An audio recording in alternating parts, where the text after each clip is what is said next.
खट्टा खाने वाली चुड़ैल। रात को अचानक राधिका मौसी को किचन से कुछ गिरने की आवाज आई। उन्होंने बाहर निकल के देखा तो किचन में उन्हें कोई सफेद साड़ी में दिखा। वो चीख पड़ी, हे भगवान, आलतू जलाल तू आई बला को टाल तू, आलतू जलाल तू आई बला को टाल तू।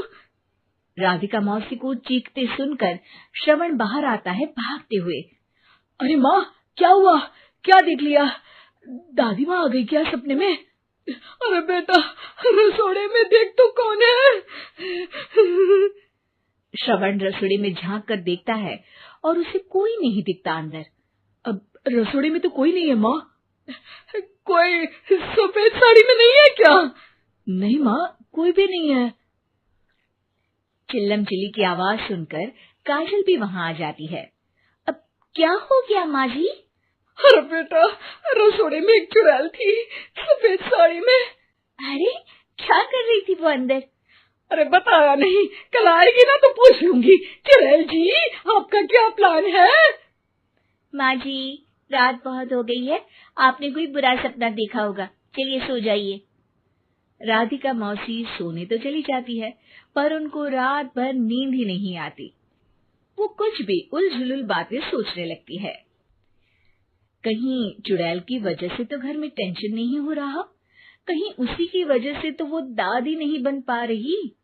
सुबह जब राधिका मौसी रसोड़े में छानबीन करती है तो पाती है कि नींबू का अचार गायब है। चुड़ैल नींबू का अचार ले गई? मुझे तो ठीक नहीं लग रहा कुछ। चुड़ैल को भी पता है कि जिंदगी का असली मजा तो खट्टे में ही है। राधिका मौसी झट से श्रवण को फोन कर देती है। बेटा, मुझे समस्या समझ में आ गई है, हमें एक तांत्रिक की जरूरत है। अरे क्या बोल रही हो माँ, तांत्रिक की क्या जरूरत है? आप पूजा पाठ तो कर ही रही हो ना। आलतू जलालतू मंत्र सारे फालतू जैसे कुछ मंत्र पढ़ो, चली जाएगी अपने आप चुड़ैल। अरे नहीं बेटा, कभी चुड़ैल को कम नहीं समझते। अरे तुझे पता भी नहीं चलेगा कि कभी वो छल करके काजल की जगह घर की बहू खुद बन जाएगी। क्या माँ, कुछ भी बोल रही हो? कहाँ काजल और कहाँ चुड़ैल। वैसे एक बात बताओ, काजल को अगर गाने के लिए बोल देना तो चुड़ैल काजल की आवाज सुनकर घर तो क्या, धरती लोग छोड़कर चली जाएगी। तुम ना पढ़े लिखे बच्चे हर चीज को मजाक समझते हो। तुम रहने दो, मैं खुद ही तांत्रिक को बुला लेती हूँ।